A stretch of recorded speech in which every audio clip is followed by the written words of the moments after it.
காலையில் ஒரு நாள் 6:30 மணிக்கு நான் பல் தேய்ச்சி குளிச்சுட்டு சுவாமி வழக்கு ஏற்றின்னு இருக்கேன். அப்போ ஒரு ஃபோன் வந்தது. யாராக இருக்கும் அப்படின்னு சொல்லிட்டு, காலங்கத்தாலெல்லாம் ஃபோன் அட்டன் பண்ணியிருந்தா சமையல்லாம் நாழி ஆகும் இல்லையா? அதனால் யார் அப்படின்னு சொல்லிட்டு ஃபோன் எடுத்தாக்க அது ஒரு மேலதிகாரியினுடைய ஒரு வீடு. அவங்க வீட்டில் வந்து என்கிட்ட ஜோசியெல்லாம் கேட்டுட்டு போயிருக்கா முன்னெல்லாம். ஆனால் இவ்வளோ காலங்கத்தால் என்னத்து கேட்குறா, என்ன கேட்க போகிறா அப்படின்னு சொல்லிட்டு என்ன அப்படின்னு சொல்லிட்டு கேட்டேன். ஒன்றும் இல்லை, சீக்கிரம் ஒரு சமாச்சாரம் சொல்லணும். நீங்கள் ஆஃபீஸ் போகிற கிளம்பிட்டு கேட்ட பேர் சாவியை காணோம். சாவி எங்கே போயிருப்பேன்னு தெரியல. இன்றைக்கி அர்ஜென்ட்டாக ஆஃபீஸில் வேலைக்கு போயாகணும். நான் எங்கே போயிருப்பேன்னு சொல்ல முடியுமா அப்படின்னு கேட்குறேன். எனக்கு ஜாதகமும் இல்லை, ஒன்றும் இல்லை. திடீர்னு சொல்லிவிட்டு சாவி காணோம், ஆஃபீஸ் போகணும் அப்படின்னு சொன்னால் நான் என்ன பண்ணுறதுன்னு எனக்கு ஒன்றுமே புரியலை. இருந்தாலும் கொஞ்சம் எப்படியா சொல்லுங்கள் மம்மி, எப்படியா சொல்லுங்கள் மம்மி, சாவி கிடைக்குமா கிடைக்காதா அப்படின்னு பதட்டமாக கேட்குறா அவள் ஒய்ஃபு.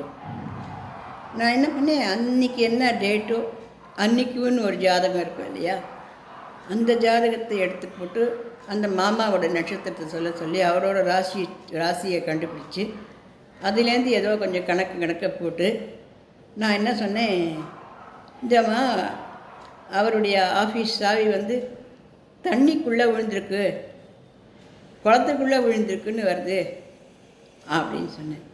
குளம் எங்கே மாமி இங்கெல்லாம் இருக்குது, குளத்துக்கு மேலே யார் போயின்ட்டுருக்கா, எங்கள் குளமே கிடையாது, எங்கள் ஆற்றுல கிணறு கூட கிடையாதே அப்படின்னா.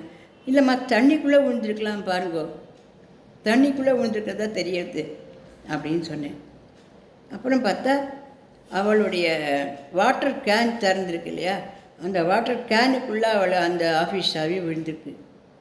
அது எப்படி விழுந்தது அப்படின்னு கேட்டதுக்கு, பேத்தியை வச்சுன்னு விளையாட்டு காட்டியிருந்த சாவி வச்சுட்டு அந்த குழந்தை கையில் சாவி கொடுத்துருக்கேன், அது ஏதோ விளையாட்டில் எப்படி ஆட்டிச்சிருக்கு, அதுக்குள்ளே போய் விழுந்திருக்கு போலக்கு மாமி, நீங்கள் சொன்னது கரெக்டு தான், தண்ணிக்குள்ளே தான் இருந்தது சாவி அப்படின்னு சொன்னான்.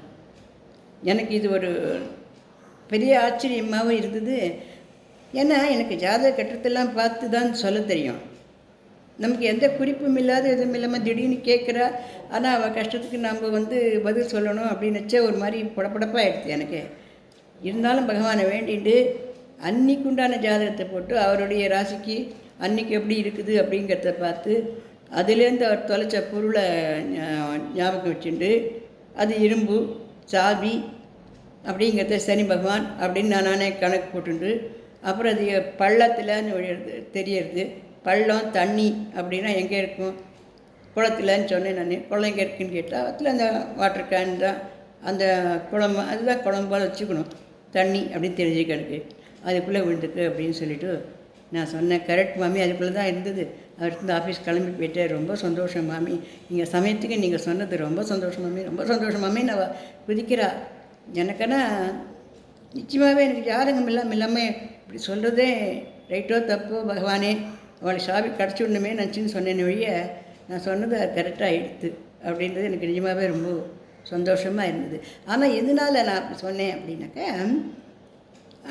இரும்பு அப்படிங்கிறது வந்து சனி பகவானுடையது, தண்ணி அப்படிங்கிறது சனி பகவானை சார்ந்த விஷயம், கேத்து அப்படின்னா பள்ளம் அப்படின்னு வருது. அன்னி ஜாதகத்தில் அவருடைய ராசிக்கு ஒரு தண்ணிக்குள்ளே தண்ணி சம்மந்தப்பட்ட ஒரு பிரச்சனை வரணும் அப்படின்னு இருக்குது. ஆனால் அவரோட பிரச்சனை சாவி விழுந்தது அப்படின்னு நான் கணக்கிட்டு முள்ள சொல்லி தப்பிச்சு விட்டேன். இருந்தாலும் இது வந்து ஜாதகம்லாம் பார்க்காம நான் சொல்லி கரெக்டான ஒரு விஷயம், அதுதான் அதை உங்ககிட்ட பகிர்ந்துக்கிறேன்.